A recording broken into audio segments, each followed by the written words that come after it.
I used to think that landing a job was this perfect science where if I just check every box and have this very polished resume, I would eventually get the job. But honestly, after having been laid off and having to navigate the whole job market again, I realized once more how much of the hiring process actually just is human psychology. It's way more emotional than it's logical, and it's about how you make that person sitting across from you feel. So today, I'm sharing 3 psychological shifts that have completely changed how I step into a room and how you can approach this even if you're more on the introvert side. Seriously, let's just get this out of the way. Yes, interviews are subjective. It explains why there's a lot of people who end up in management positions that aren't necessarily skilled. You've seen them, I've seen them. It is what it is. And while AI is taking over the resume screening and scanning, it's still actual people who are doing the interviews, for now anyways. And so it's super valuable to know these interhuman psychological hacks. The first hack, people want to work with people they like. Okay, first big one, and it's kind of obvious, but I think we often forget about this when we're in the hiring context. People like to spend time with people that they actually like. Now, this doesn't mean that you need to be best friends. It just means that after the hiring manager is done with your interview, they will think to themselves, can I see myself spending 8 hours sitting next to that person? Now, even if that seems unfair, this realization should actually take some of the pressure off of you.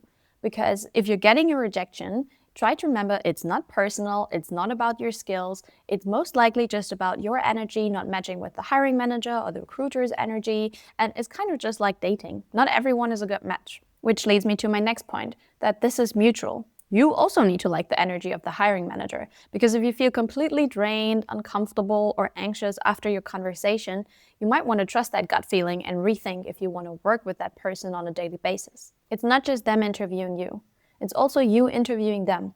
And I know now some of you would say you can't be too picky with getting a job these days, and it's true, the job market is tough. But you working in a toxic work environment will make you sick in the long term. And that's kind of a short-sighted decision to be made that is simply rooted in fear. And if you're more of an introvert, there is CEOs, teams, and hiring managers out there that are not always the loudest person in the room and that are introverts themselves, and where you can connect on this level with them.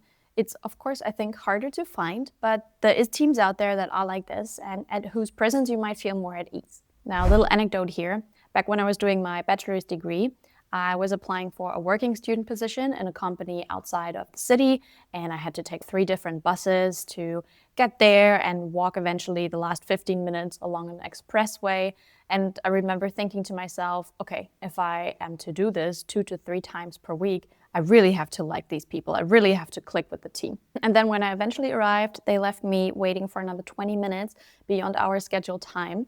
And then they came in, like the whole team, didn't even make any excuse for the delay. And one of the women from the hiring team was asking me whether I had a hair tie for her because she just came back from playing soccer with some colleagues during her lunch break and she forgot hers. And I remember thinking, A, I cannot relate at all with you playing soccer in your lunch break, and B, I like this hair tie. If I give this to you now, we'll probably never see it again. Then we proceeded with the interview and my whole nervous system was screaming, get out of here. They don't even value your time. And then they asked me for my weaknesses, and I just said the most random thing. I just said something like, oh, I'm not good with authority, and I don't like being bossed around. I also didn't really explain that any further, and I think they were just shocked and confused that I had said that, and I was also like, oh, did I just say that out loud? But I think that was my reaction to not actually liking them and not actually wanting that job. And yeah, I never heard back from them. I didn't even get a rejection email. And I also didn't ask because I was not mad about it. I would have not wanted to work there. And that's the thing. When you realize that they're just people and you have a choice too, it changes the whole power dynamic. If you don't feel like you click, that job might have not been for you anyways. And for my personal experience, after a couple of weeks, I landed a job at a different company where some of my friends were working at as well. And I was definitely feeling way more comfortable in that team. And I just like the people. Hack number 2, connection can be intentional without it being fake. Now, even though there are natural ways that people's energies click or don't click, there are also some strategies that you can put into place to give this kind of connection a little bit more of a push. And I know some of you're thinking of small talk as being fake, but it doesn't need to be fake. It can be actual intentional connecting. And how you can do this is by researching a person before you step into a room with them. check their LinkedIn, and don't check necessarily only their professional background, but check what they last posted, maybe about their vacation, check about any interests or hobbies they mentioned, check if they have any voluntary organizations they like to do work with, or if they are maybe from the same small town as you, maybe they have come from a different country, and you can even connect on how it is being a foreigner to a new country. Just things like that that you can genuinely connect on, which will make you like them more and them like you more too. So this can be a little bit of a strategy to have a specific pre-planned topic that you have ready, so you don't feel so much pressure of having to perform small talk in the moment. And if you find it hard to remember these details, just write them down on a list and have the notes with you and take a look at your notes during the interview so you remember what you actually wanted to connect over. Hack number 3.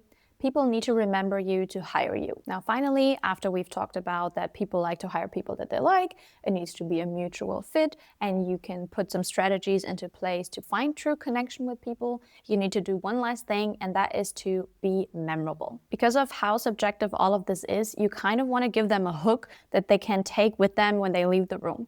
Because what happens when they leave the room is that their team or the other hiring managers, they will ask them, how did the interview go? How was the candidate? And they will say something about you. And the question is, what do you want to be described as? What do you want to be remembered as? For this, you need a human fact, something that is not in your CV, something about your personality, a positive trait like persistence, a weird sense of humor, or curiosity. Try not to be afraid that sharing a personal quirk will make you look less professional. Actually, it will just make you look more real and more memorable. For example, in an interview, I had shared that I recently learned how to scuba dive, even though I was really hesitant to try it out because I was really scared of how this whole breathing underwater functions. And it showcased how I was able to step out of my comfort zone and face fear head on, which was also relevant to this role and to many other roles, in particular because I had to talk to board level members.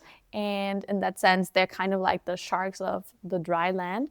And I sealed it all with showing a 10-second video of coming really close to a manta ray, and that's done. I was being memorable and eventually got the job. Look, interviewing is tough and I'm still learning every day, but by focusing on some of these human elements like mutual likability, intentional connecting, and staying memorable, you can kind of take some of that control back. If you're really struggling with that, you can book a call with me and get some tips on how to make this work for you personally, and I'll put the link in the description. I'd love to know which of these points you struggle with most or what your worst interview story is.